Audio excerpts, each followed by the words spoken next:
بسم اللہ الرحمن الرحیم۔ ویسے تو اللہ پاک کی رحمت اپنے بندوں کے قریب ہی رہتی ہے، لیکن اللہ پاک نے اس امت کو بعض راتیں ایسے عطا فرمائی ہیں، بعض لمحات ایسے عطا فرمائی ہیں جن میں اللہ تعالیٰ کی رحمت اپنے بندوں کی طرف خاص طور پر متوجہ ہو جاتی ہے۔ انہی بابرکت راتوں میں سے ایک رات شعبان کی 15ویں شب یعنی کہ شب برات ہے۔ شب برات بہت ہی فضیلت والی رات ہے اور اس رات کی فضیلت قرآن و حدیث میں بھی بیان کی گئی ہے۔ چنانچہ قرآن مجید میں سورۃ دخان کی آیت نمبر 3 میں اللہ تعالیٰ ارشاد فرماتا ہے اِنَّا أَنزَلْنَاهُ فِي لَيْلَةٍ مُبَارَكَةٍ، بے شک ہم نے اسے برکت والی رات میں اتارا۔ تو یہاں رات سے مراد بہت سے مفسرین کے نزدیک شب برات ہے۔ اسی طرح احادیث میں بھی اس رات کی فضیلت کا بیان ملتا ہے۔ چنانچہ نبی کریم صلی اللہ تعالیٰ علیہ وآلہ وسلم نے ارشاد فرمایا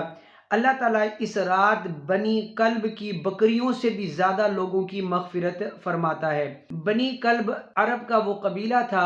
جو کثرت سے بکریاں رکھنے کے حوالے سے مشہور تھا۔ اسی طرح نبی کریم صلی اللہ تعالیٰ علیہ وسلم نے 5 راتوں کے بارے میں فرمایا کہ ان میں دعا رد نہیں کی جاتی، انہی میں سے ایک رات شعبان کی 15ویں شب ہے یعنی کہ شب برات ہے، یعنی اس رات اللہ تعالیٰ اپنے بندوں کی دعا رد نہیں فرماتا۔ اسی طرح ایک تیسری حدیث بیان کرتا ہوں، نبی کریم صلی اللہ تعالیٰ علیہ وسلم نے ارشاد فرمایا جب شعبان کی 15ویں شب ہو تو رات کو عبادت کرو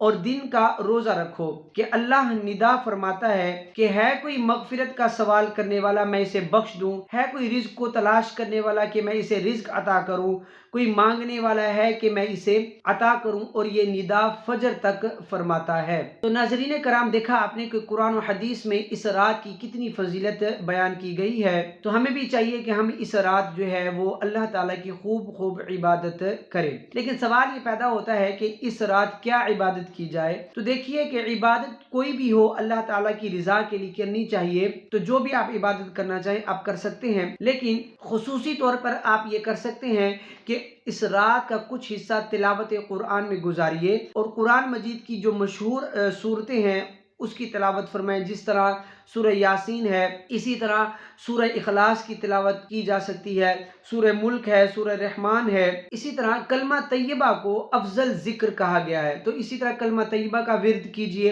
اور پھر کچھ حصہ درود شریف کو پڑھنے میں گزاریے اور درود شریف کی ایک مقدار معین کر لیجئے کہ میں نے 1000 بار یا 1200 بار درود شریف مکمل کرنا ہے تو وہ پڑھیں۔ اسی طرح تسبیحات میں آپ سبحان اللہ و بحمدہ سبحان اللہ العظیم یہ بھی پڑھ سکتے ہیں، اس کا ورد کر سکتے ہیں، اور اس طرح پھر آپ کچھ نوافل پڑھیے، جس طرح صلاۃ و تسبیح پڑھی جاتی ہے آپ 2 نوافل کر کے بھی پڑھ سکتے ہیں، تو جس طرح آپ کو آسانی ہو آپ نوافل کی بھی کثرت کر سکتے ہیں۔ اور اسی طرح آپ اس رات کا کچھ حصہ دعا مانگنے میں گزاریے، کیونکہ دعا خود ہی عبادت ہے، بلکہ اس کے بارے میں کہا گیا تو یہ تو عبادت کا مغز ہے۔ حدیث شریف میں آتا ہے الدعاء مخ العبادہ، کہ دعا جو ہے وہ عبادت کا مغز ہے، تو عبادت بھی ہو جائے گی اور دعا بھی ہو جائے گی۔ تو دعا مانگنے میں اپنا وقت گزاریے، اس میں پھر اپنے رزق کے لیے، اپنی خیر و عافیت کے لیے، اپنی مغفرت کے لیے دعا مانگے، اپنے لیے، اپنے والدین گھر والوں کے لیے دعا کیجئے،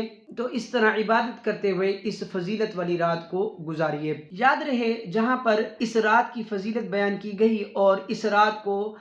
بخشش کی خوشخبری سنائی گئی ہے، وہاں پر یہ بھی بیان کیا گیا کہ کچھ ایسے لوگ ہیں جن کی اس رات بھی مغفرت نہیں کی جاتی، اس رات وہ بخشش سے محروم ہو جاتے ہیں۔ ان میں سے بیان کیا گیا کہ نبی کریم صلی اللہ تعالیٰ علیہ وسلم نے ارشاد فرمایا 6 آدمیوں کی اس رات بھی بخشش نہیں ہوگی۔ نمبر 1 شراب کا عادی، نمبر 2 ماں باپ کا نافرمان، نمبر 3 زنا کا عادی، نمبر 4 قطع تعلق کرنے والا یعنی تعلق توڑنے والا، رشتہ داری توڑنے والا، نمبر 5 تصویر بنانے والا، اور نمبر 6 چغل خور۔ اسی طرح کاہن، جادوگر، تکبر کے ساتھ پاجامہ یا تہمت ٹخنوں کے نیچے لٹکانے والا، اور کسی مسلمان سے بلا اجازت شرعی بغض و کینہ رکھنے والے پر بھی اس رات مغفرت کی سعادت سے محرومی کی وعید ہے، یعنی ان افراد کی بخشش نہیں کی جائے گی۔ تو جن کا بھی آپ نے دل دکھایا ہو یا جن کے ساتھ آپ کے اس طرح کا معاملہ رہا ہو تو ان سے معافی تلافی کر لیجئے۔ اس رات کو عبادت میں گزاریے، اور ساری زندگی ہم اپنی دنیا کو دیتے ہیں، دنیا کے کاموں کو دیتے ہیں، لیکن کچھ وقت ہمیں خاص طور پر اللہ تعالیٰ کی عبادت کے لیے نکالنا چاہیے۔ اس رات اللہ تعالیٰ کی عبادت کریں، اپنے لیے، اپنے گھر والوں کے لیے دعا کیجئے، مجھ جیسے گناہ گار کو بھی اپنی دعاؤں میں یاد رکھیے گا، اور میں بھی اپنے تمام مسلمان بہن بھائیوں سے معافی کا طلبگار ہوں کہ میں نے جس کا جانے انجانے میں دل دکھا دیا ہو تو میں اس سے معافی چاہتا ہوں۔ اللہ تعالیٰ سے دعا ہے کہ اللہ تعالیٰ اس رات کی ہمیں برکت عطا فرمائے، اور اللہ تعالیٰ ہمیں اس رات کو خوب عبادت کرنے کی توفیق عطا فرمائے۔ آمین۔ جزاک اللہ۔